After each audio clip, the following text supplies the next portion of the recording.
Welcome to the Girl Sis Man podcast. For the girls we were, for the sisters we became, and the women we're becoming. I love hearing us say that. I get so excited. I have to squee every time I hear us do it because I'm like, A, it's like a struggle to get the whole thing out.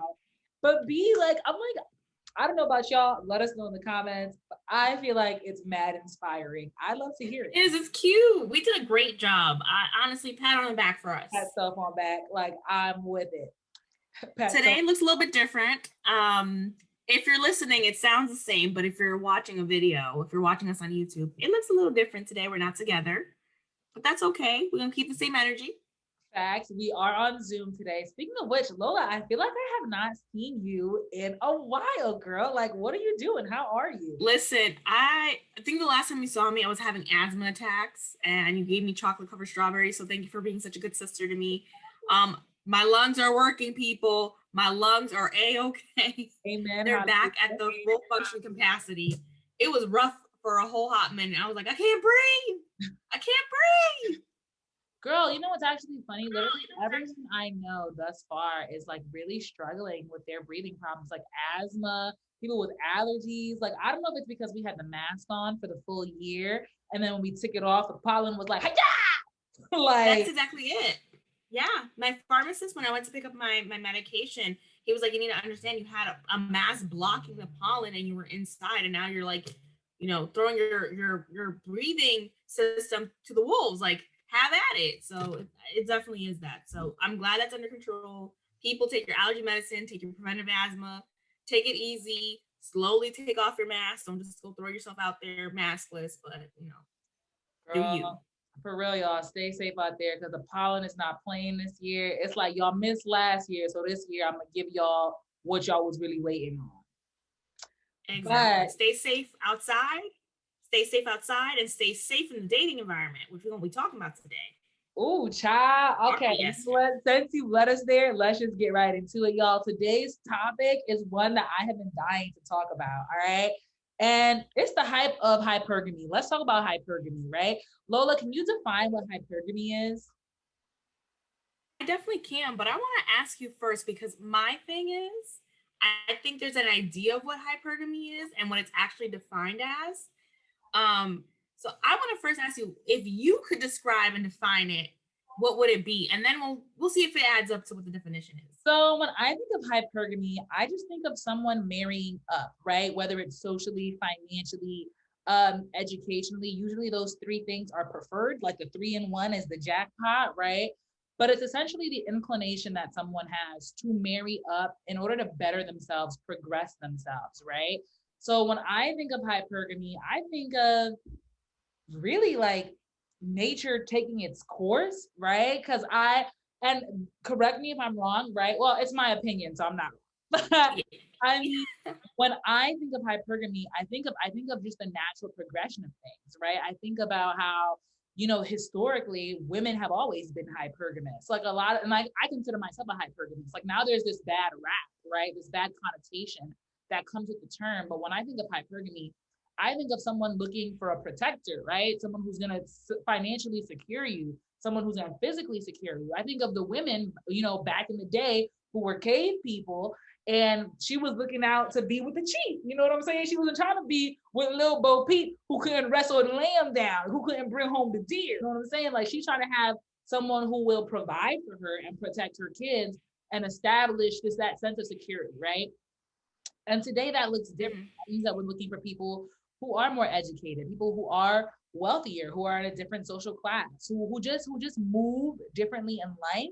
And so when I think of hypergamy, I really just think of you following your natural instinct to do better and get better. Okay. So I think a lot of it you got right. So it is marrying up, right? So it says hypergamy or marrying up is a term used in social science for the act or practice of a person marrying of a spouse of a higher caste or social status than themselves. So you got the first portion. And then I feel like what you got at later, I want someone to financially secure me and protect me, got through in there. And I'm like, I was like, that's not in the definition because you could be $50,000 and financially secure. And if something goes bump in the night, homeboys don't get up and fight for you. You see what I mean? I feel like hypergamy is just the financial and social status. So that's what I'm saying. So you got that right. I think all this extra stuff, and this is where I'm like, y'all are asking for this, and you, under this title, and that there's nothing under here that says, he gonna fight for your honor real life. If he's a rich man, he don't gotta fight. But he will have security by the mighty grace of God. He will be, but you're right about the definition, but I feel like the other stuff that you added in is where I'm like, y'all are adding stuff to it and then getting real disappointed because there is nothing about love in here. There's nothing about respect in here. Is there? Actually, I think so. No. It says the term of marrying up, right? And we know that historically speaking, you had to, right? Like you said, the cave woman for protect, like if you gotta eat, you gotta eat. But there was nothing about love. This man could be horrible to you, but you knew you had to have a plate on your there's been plenty of times women have stayed in certain financial situations longer than they should have. And we know that. We talk about our grandmothers, our great mothers who had no other option but to stay because they weren't technically in hypergamous relationships, right? This person is financially providing for you. And because of this, you cannot leave or you don't feel like you can leave. So that's what I'm trying to let ladies know, like, I'm not against hypergamy. I just feel like we need to look at the grand scheme of things. Like, are we sure we want hypergamous relationships and all the things that it entails or what it might include and what it might exclude? I hear what you're saying, right? But I feel like if you ask me, like the cons that you have mentioned are found in every relationship, right? Those aren't just hypergamous relationships. Like you could be with somebody that's broke that don't love you, okay? And you still of course. Stay. So like, but I'm not dating. Like I'm not looking to date down. Like what I'm saying is, if you're looking, if your desire is to date up, right? There's certain things that are going to be secured in that relationship, in that framework. That to compare to dating down, that's different because I might not be looking for those things. And if I don't get that in a relationship, it doesn't bother me. You could be with someone who's broken, who don't love you. There's lots of people who are in that, but those relationships are not based on the framework of I'm going to get financial. Like when you're in a hypergamous relationship, these are the things that you're looking for. And what I'm saying is, are those things more important than everything else? Because it could be that you end up with someone who may not be as infatuated with you as much, or who feels like because he is financially successful and has more opportunity to more women, it's in his right to not be monogamous to you. He might be providing for you every day. He might be paying your rent. You might be number one. And I hate to say like, main chick, side chick, but there is a dynamic in that where it's like, you are the one I'm providing for. You're the one who I'm taking out. People know you're my wife, you're my woman, but you know what? If I want to dill-daddle on a Saturday or marry Joe that I found off the street, then that's the dynamic. So I'm saying is, I get what you're saying, but I don't think those points are the same because a hypergamous relationship, that's the framework. And that's why I'm not against or for it. It's the same thing for me, like monogamous versus polyamory. Those are structural frameworks of relationships. I don't think being polyamorous is inherently bad, but it doesn't work for me. The same way someone who's polyamorous might say monogamy is not bad, but it don't work for me. So I'm saying hypergamy could benefit women substantially. You could have a beautiful, healthy, hypergamous relationship. You could be with someone who really loves you and takes care of you, but that's not guaranteed. And what I'm asking is, if it's not guaranteed, is it worth it to you? That's what I'm asking. But does that make sense? I hear what you're saying. Like it does make sense. Like your points are valid, right? But I think that my issue, I guess, with your argument is that you're assuming that when someone says hypergamy, that they mean like they've got to go out of their way and marry a billionaire, right? Like there are the extreme hypergamists, like the ones who are true-blooded, out here marrying for social security, for financial security. But I mean like everyday women who are just looking for someone who's educated, who has the same degree. Like most women nowadays have their masters. Women are the most, especially women of color, are some of the most educated, if not the most educated group in the United States. So me asking you to have a degree that matches mine, I don't feel like that's out of this world. Feel me? But that's again, that's matching. That's not more than. But I'm saying it's either you have to match me or outdo me, right? And same thing financially. And that doesn't necessarily mean, right, that I got to go marry Wiz Khalifa who got billions in the bank. That's not what I'm saying. I'm saying I just need someone who's doing better than me because he provides me a sense of security. And so I feel like all the cons that you've listed, like those are risks that I could take low-key kind of anywhere. Like, yes, each framework is different, But I feel like the downsides of them are very similar. And I agree with you. Like, it's not, for me anyway, it's not more important than, having someone who A, respects me, you know what I'm saying, who loves me, but when I'm looking for someone in a relationship, yo, I'm checking your credentials. Like I would like you to supersede me in some things.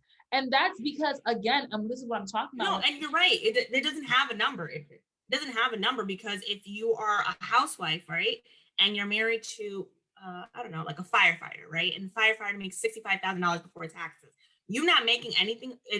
In its structure, you are in a hypergamous relationship, right, because he makes more than you. He has a social status of like a firefighter. This is just an example.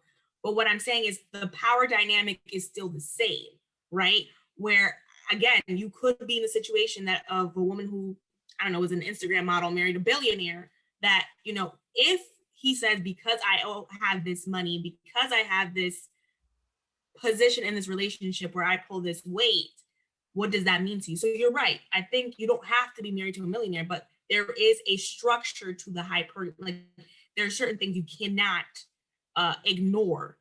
But a lot of the times I feel like we look at like Disney movies. If you think about it, Cinderella was in a hypergamous relationship, right?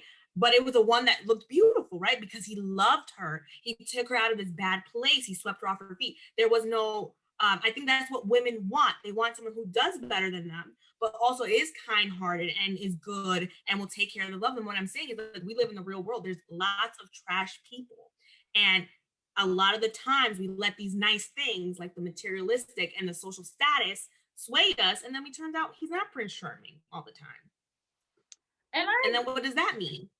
But that's the individual, like, right, that's subjective, and it really, and my thing is, like, I think, and I don't think this is what you're intending to do, right, but I think that with that argument, it's kind of saying that someone who makes more than you, right, and might be in that dynamic with you, that power dynamic, automatically then has liberties, or might feel they have liberties to treat you some kind of way or do things that you would not allow someone else to do had it not been in this higher power dynamic.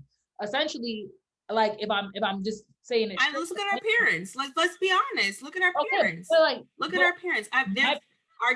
The dynamic was different when you were 18 and you were financially dependent to now.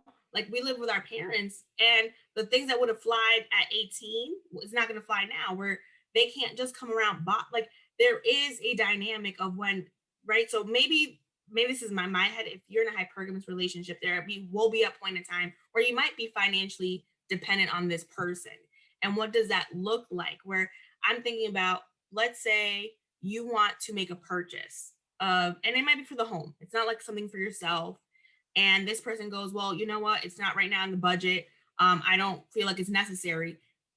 Are you okay? And it's not necessarily a bad thing. I'm not saying that these moments are horrible, like someone abusing you. But what if, let's say, you want to buy a lawnmower because you need to buy it, whatever the reason may be, and the person you're with is saying, financially right now, we're not in it. I want to buy something else for the home. Really, like, oh, well, you can use that later on. But because he makes the money or she makes the money, depending for a man, and goes, no, until I think it's the right time. Are you okay with that decision? Are you okay with that being the outcome? And it's not a bad thing. It's not. Because sometimes your parents are like, I don't got it right. You know what I mean? It's not necessarily bad. What I'm saying is, you as a person, are you okay with sometimes having to not have the final word? Here's my thing, right? And this is what I'm talking about. Like, I feel like when we talk about this power dynamic in hypergamy, you automatically assume that one person has power or say over the other, or even a financial situation. And I don't think that that's the case. Like, I don't think that that's the case. I actually think that hypergamy, if I'm being sincere with you, inspires like natural roles in a relationship, whether that means masculinity and femininity. That's just my opinion. I see that you're shaking your head already. I know what you're saying, but for example, and actually motivates you to do, like, what do you mean? I feel like it just, like, I think there's two different kinds of power, right? There's hard power and there's soft power in any relationship, right? Usually the hard power is masculine, usually the soft power is feminine, right?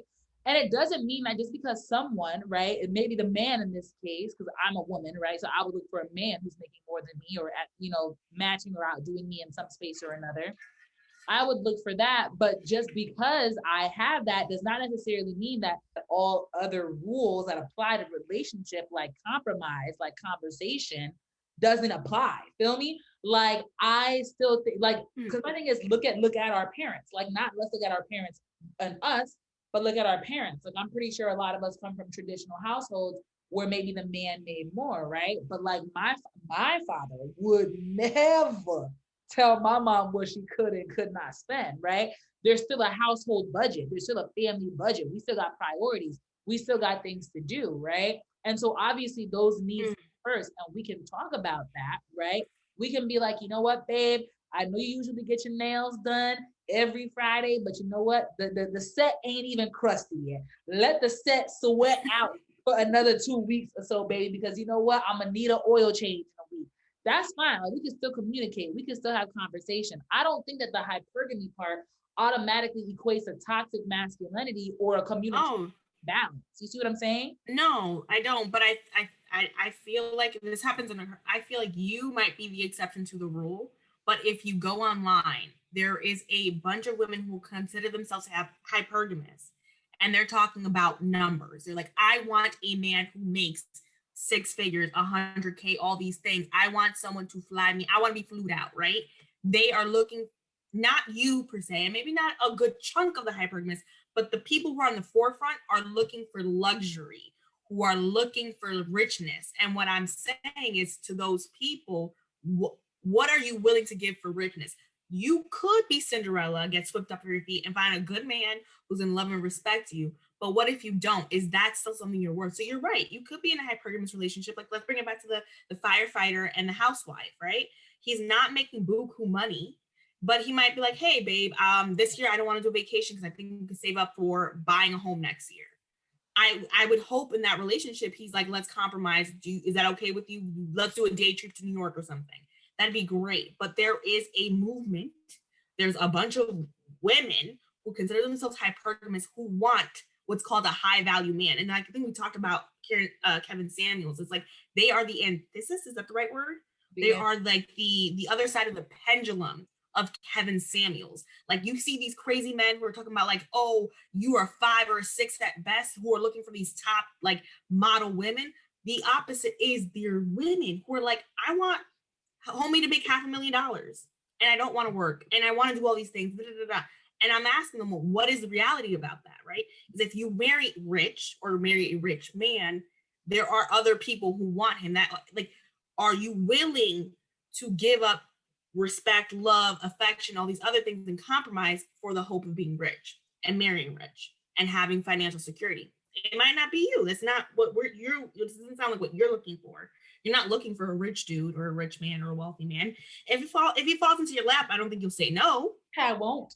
I won't. But I don't think you're actively looking for that. But there are YouTube channels about like, how do you find these men? Like, I was like, what is this? Talking about like, oh, you need to level up. You need to be in these social networks. Like, you need to, like, teaching women how to get these types of men. And those types of men have a certain type of framework and how they operate. And I wonder what would that look like when you have conflated lavishness and richness into something so important that you bypass other things. And that was my only concern. Hypergamy, like I said, in its essence and its framework, is not bad. Most of us grew up with hypergamous relationships because of the nature of like, men might make more money if your dad was a construction worker, a police officer, and your mom maybe was a paraprofessional. But those are a little bit more balanced because we're not talking about the super rich. But when you're looking for the super rich, it's a problem, sis. You got to think about it. No, I agree. If you're looking for the super rich, then yeah, I'm assuming that you know that there are going to be sacrifices that have to be made, right? But for me, and like the reason that this conversation I thought was so interesting, right, is because like you have women online, like you're talking about one end of the pendulum, but on the other end, they're like, yo, I'm not because, I call the woman that you're referring to, I call them the conservative hypergamous. Like, you know how like each political party has the conservative and the liberals. So like, I would be like, I'm a liberal hypergamous, right? Like just make more than me. You're moderate. You yeah, you know, you got some wiggle room with me, right? But as we said earlier, as women, especially women of color, are becoming the most educated group. My friend actually said, well, what does it look like if a male is a hypergamous? Like, does he have the same level of respect? Because we have women, right? And I have to be honest, right? I'm over here like, yo, I consider myself a liberal to moderate hypergamous. Like, I want you to do better than me. And but also too, that's because again, nature like forces that. Like back in the day when women couldn't work, she had to be with a man that had money. You know what I'm saying? Like we won't even get into that. But then the question relies like back when you needed it, that made sense. But now that you don't, what's the purpose of it? So I think that's what that actually brings us back into the conversation that I was talking about. Like I personally feel like hypergamy in its purest form could actually be healthy for a relationship, right? It sets those natural boundaries for each person to follow, right? Let's go with the strict definition, right? Okay. Like he makes the most money, he is the provider, you might work, but he's definitely the breadwinner, whatever. And I mean, you got your dollars, whatever, and what have you, right? But you know that he's the breadwinner, right? Like this is like, if we're gonna go just straight up like to the native definition, whatever, he's like the alpha in the house. Like he is the breadwinner of the house. Yeah. Like there's a level of respect, I feel like, that comes with that. Like in my mind, that's automatic. And that's what I mean by it inspires the masculine role and the feminine role. And understanding that he has hard power, right? Understanding that he does have that authority, right? And that you, although you might not, you have authority, but you're gonna wield it a different way, right? And therein lies power. So like, for example, like, and I think that we see this in natural relationships all the time. I'm not gonna sit here and argue with a man. I just don't got the time. What I will do is persuade you. I will consider your portion, and I will ask you to consider mine. I will make suggestions. I might persuade you. That's soft power. Yeah. Like there's a balance there. I feel like be a healthy relationship. But I think there's lots of modern women who like the modernness of being able to be authoritative and say, this is what I'm going to do, but want to be provided for financially and are not willing to give up hard power for soft power. And that's where I think a lot of people are going to get sad and confused. I think the hypergamous relationships that people think of and would love to be in, it's an extreme, is Jay-Z and Beyonce, right?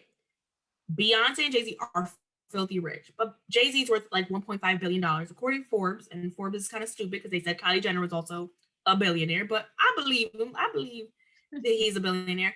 And I believe Beyonce was $444 million net worth. So she's worth less than Jay-Z, so he makes more money than she does. But she's a boss, right? She makes her own money. We like Beyonce. In that aspect, I think that's what people want in hypergamous relationships. The idea of like, I'm self-fulfilling, but you are better than me, right? And the idea that I will keep growing and maybe you can help me get to the next step. But I don't think that's something inherently specific. That's not in the hypergamous definition that he has to help you grow. I think it's a beautiful thing if it happens, but it's not in the definition. I think a lot of times hypergamous relationships, they do follow the traditional conservative route of like, I lead, you follow. And there's nothing wrong with that. I think, like you said, there's hard and soft power. If you are in your soft power, there's nothing wrong with you trying to persuade and taking an L today and trying again tomorrow. But I think there's lots of people who have hard power who will not switch it up for soft power and want this part that's traditional conservative of being taken care of. And that's why I'm asking, are you willing to give up your hard power for the soft power? I don't think there's nothing wrong with giving it up, but I don't think a lot of women would be. And that's where I think they get upset and sad about things. And then it looks at like they want something not knowing what it truly would mean. I mean, I don't think Jay-Z and Beyonce are the norm for hypergamous relationships. I think they're just the ideal. Does that make sense? I don't know if I just want people to know, like, I don't think it's bad. I think it could work. I think it has worked for several people, for several different cultures. And like you said, it can harvest certain things, but I don't think it will work for everybody. And there's a glamorization of it because we have conflated it to lavishness and richness. So people are like, well, that's what I want. I want a hypergamous relationship because I will land a man who makes more money and who will do all these things for me. And it's like, not necessarily. Maybe him providing is just making sure you have a home, a roof over your head, and food on your table. Doesn't mean that you're going to get flew out to Maldives. And what happens when you're on a 50K budget and he's like, yo, we can go to Disney World. Are you going to be okay with that? Or if he says, you know what, we can't spend this money. And you go, well, I make my own money. Well, guess what? When you're in a marriage, it's not his money's my money and my money's my money. It's everybody's money together. And if he's leading you because you're in a hypergamous relationship, then he should sit down and be like, okay, this is what we spent. This is what we have. This is what we're saving. And no, we can't, today, wait 2 weeks to get your nails done. And I don't think there are women who are willing to do that because it's hard to go from your parents who tell you what to do because financially they lead you to making your money and not having to answer to someone and then go back to that. And I think they need to be prepared for that. That's all I'm saying. Be really prepared for what it means. But like, it is our money, but I'm also making money. Like, again, I'm not asking for someone to come and take care of me. I'm asking someone, here's what I'm saying. Like, I'm not asking you to baby me, right? Like, I'm not asking you to hold my hand. I'm asking you to bring your stuff to the table. I'm bringing my stuff to the table. And I would like it. That's not hypergamy. That's what I'm trying to tell you, babe. But it is. That's not hypergamy. Bigger. My thing is, like, I can marry socially up and still make my own money, like Beyonce, right? And Jay-Z not gonna tell Beyonce, you can't get your nails done this week. Okay, but that's the ideal. And that's what I was trying to say. That's the ideal, but that's not majority of the time what happens. So we see how it could work, but normally that's not how it happens. You could be Beyonce to your Jay-Z, or you could be the housewife to the firefighter. And what I'm saying is, be content in your hypergamous relationship. Don't just assume it's going to be Jay-Z and Beyonce. That's what I'm saying. I think a lot of times these YouTube channels are like, follow me to the promised land and I'm going to get you a 6-figure high value man. It's like, maybe you don't get a high value man, but you still end up in a hypergamous relationship. Are you going to be happy? And that's what I'm saying. Are you wanting to be in a hypergamous relationship, or do you want to be in a hypergamous relationship while you're married to a rich, wealthy man? And that is the question that I think lots of ladies need to ask themselves. Because it's one thing to be married to a rich man, a wealthy man, to be married to somebody who makes decent money and still be in a hypergamous relationship. At the end of the day, I think that I just want people to walk away with the idea that, bro, like, hypergamy is not a bad thing. Being a hypergamous. Oh, it's not. It's not. It's like, I think it's a social construct that has kept us going, that has kept the hamster wheel going for ages and ages and ages. And I think it's going to keep going like that. And I think it has its negativities. I mean, it has its negatives. I mean, it stems from the Indian caste system, right? And I don't think everyone's raving and ranting about the caste system that was in India. They had the people who were deplorables, you don't touch them.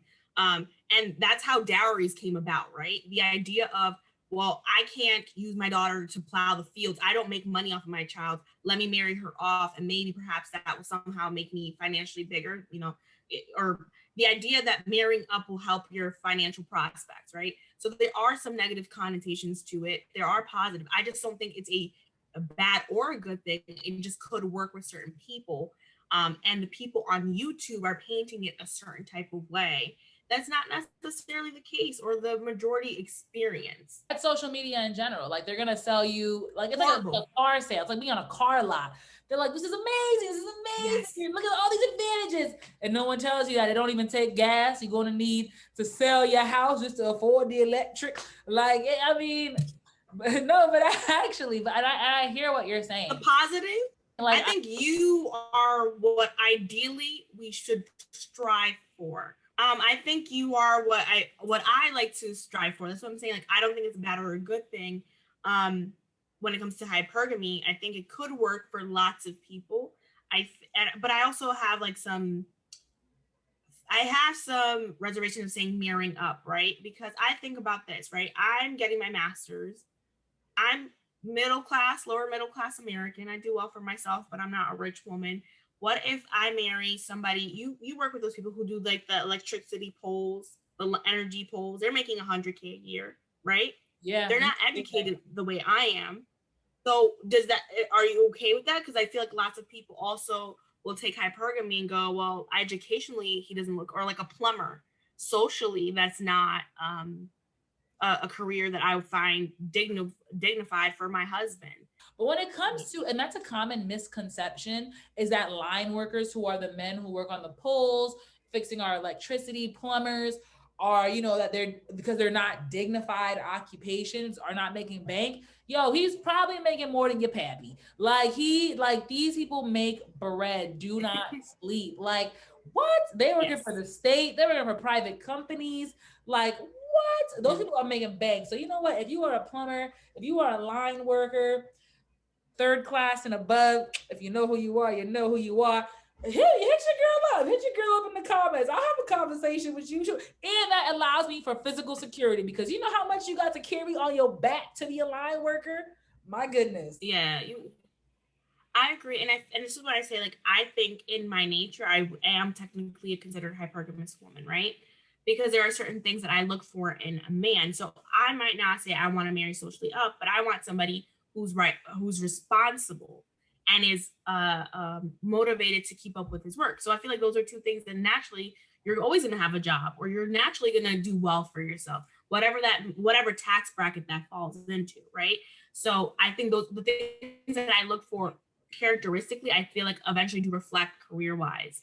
So I don't think I'm going to marry somebody who's a bum and doesn't want to work and, you know, sit on his ass all day. I don't think that's what's going to happen. But like, I think about it, like, maybe he doesn't have a bachelor's degree, or maybe he doesn't have a giant social, like, he's not popular. Like, if he went out, people wouldn't know who he was. Like, I'm okay with that. But I'm also thinking about, like, what does that mean for me long term?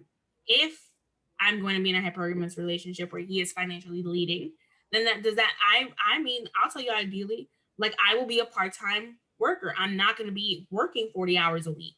Why would I do that? Because if the benefit of you making more money than me, why do I need to break my back to continue to keep upkeep, right? So I would like to stay home for a little bit, or be there for my kids when they come back from home. But I also understand that once I stop working as much and I'm not producing as much financially, when it comes to final decisions, I'm going to have to use soft power. And I might have to say, he said no here. I'm just gonna have to let this one go. I'm like, in my head, I'm preparing for that. It doesn't have to be the situation for everything. I could get a husband who's like, yeah, whatever you say, Paola. Like, what you want to go ahead, do it, babe. I could get a husband, but I could get a husband who's like, no, I don't think so, not right now. Let's talk about this in 6 months. And I'm like, okay, well, if I'm gonna get the financial security, if I'm gonna get the availability to be there for my kids, then I'm all right. I can eat that. I can bear that brunt. So I'm just saying, the people pushing hypergamy need to be honest about it. There are some people who are honest about it. Chrissy, I don't know if you follow her.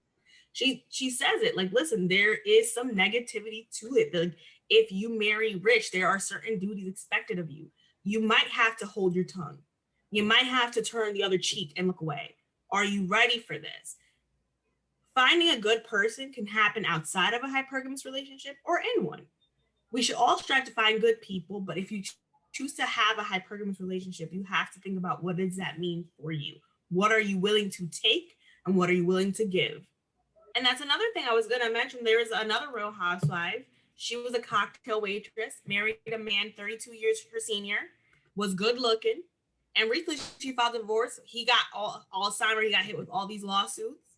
And that's the other thing. It's like, if someone's just here for the financial, it could be young man. You got to think twice. That pretty face, is it worth it? Are you? That's what I'm saying. Like, sometimes maybe it is a good thing to think, well, I don't care necessarily if she got her master's, but that I know that she's not out here, you know, for, you know, my paycheck, and then if something should happen, she bounces. Now, I'm not gonna say the men are innocent little creatures. You know, they got some problems. They can work on themselves, but I don't care about men. I don't care about telling men how to act or do, because they're not my peoples. Y'all are my peoples.